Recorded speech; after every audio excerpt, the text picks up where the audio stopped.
Good evening.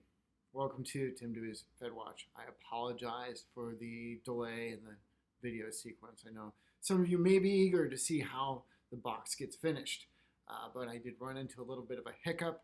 My editor, she decided that she didn't really want the job anymore. So it's kind of left me a little bit hanging here with learning to use the technology that my 13-year-old already knew how to use. So we are going to pick up from where we left off this week. Last week, I should say, we started to get the bad data that we've all been expecting, get a sudden stop in the economy. You have literally millions of people thrown out of work at once. That's showing up in the unemployment numbers now. And unfortunately, they're coming in so quickly that a lot of states aren't able to process the unemployment claims quickly enough. This is a real challenge, obviously, to gauge how bad the economy is doing, but we know it's fairly bad. I think there's a little question about that. You have whole sectors of the economy that have basically stopped. The obvious ones, leisure and hospitality, particularly hard hit. But anything with a lot of close physical contact, obviously social distancing, really makes those jobs just unavailable at this moment. So large-scale layoffs throughout the economy, and that's clearly showing up in the data last week. We'll continue to see that going forward in the data in the unemployment statistics. We do get a jobs report later this week. Don't expect, though, to see a huge drop-off in activity just yet. That the survey date was really earlier in the month, and most of the worst data is coming from the last couple weeks of the month. So this isn't going to be the big blowout report. Most likely, the big blowout report is really the next report in April, where we'll see some probably record declines in jobs, not job growth, but obviously in aggregate jobs. So that's what's coming up. So realistically, we still have to expect that some of the data we're getting is still pre-virus data, and we're really looking forward through that to the post-virus data, and then really what we're looking for is to look through that to the post-virus data. Unfortunately, we don't know when the post-virus data is going to come. That's still dependent upon the course of the virus, how long we're going to do these social distancing activities, and that could be through the end of April, could be through the end of May, and into June. Certainly a long, extended period of time. The longer that period goes on, the longer the duration of the weakness, probably the harder it will be to rebuild the economy on the other side of this. That's one of our threats. Certainly, we're trying, from a fiscal policy point of view, we've made some, I think, significant efforts in the last week to try to really stabilize or support economic activity. I don't think it's really a stimulus program per se. I do think it's a support program. The enhanced unemployment benefits and the SBA loans in particular should help maintain economic activity and keep money flowing to households, money flowing to firms, at least for the next couple months. Eventually, obviously, that's not going to work forever. We're going to actually need to revive the economy, but we can't do that until we get the virus under control. So we still have some time ahead of us for that. At that point, we really should also be thinking about a stimulus package, really moving from support to stimulus. I know that they're starting to have discussions in Washington, D.C.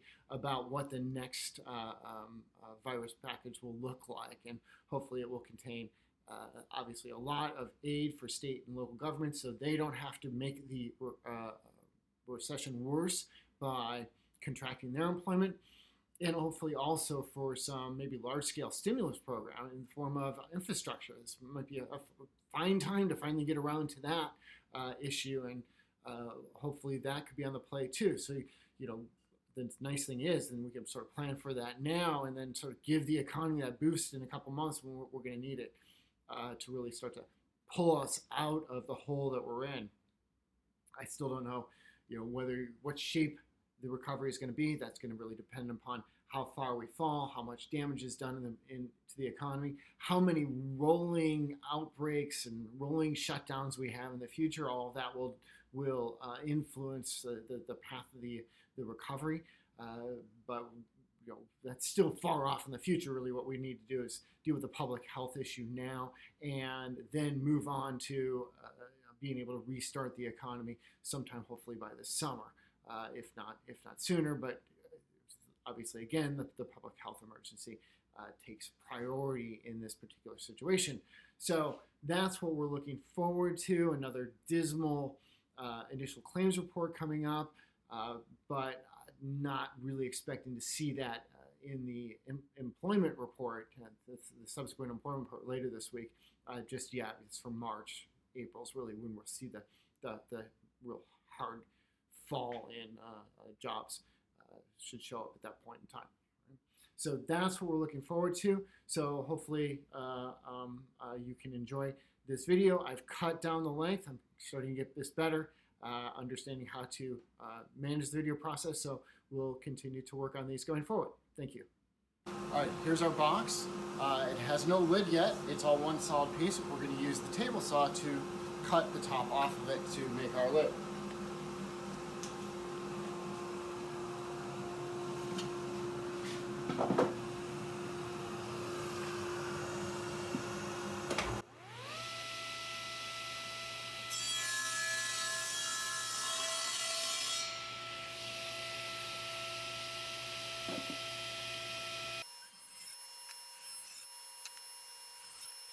A lid.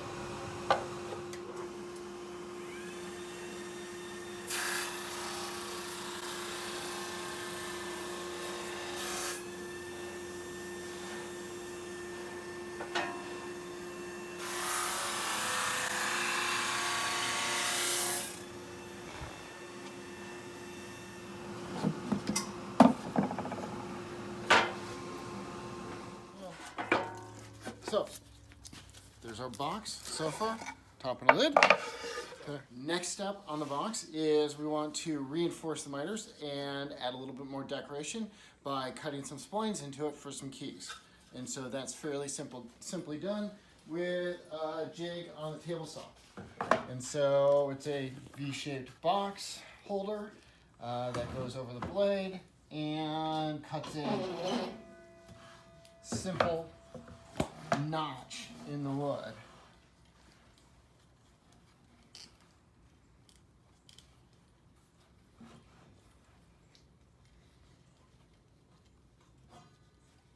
Set up.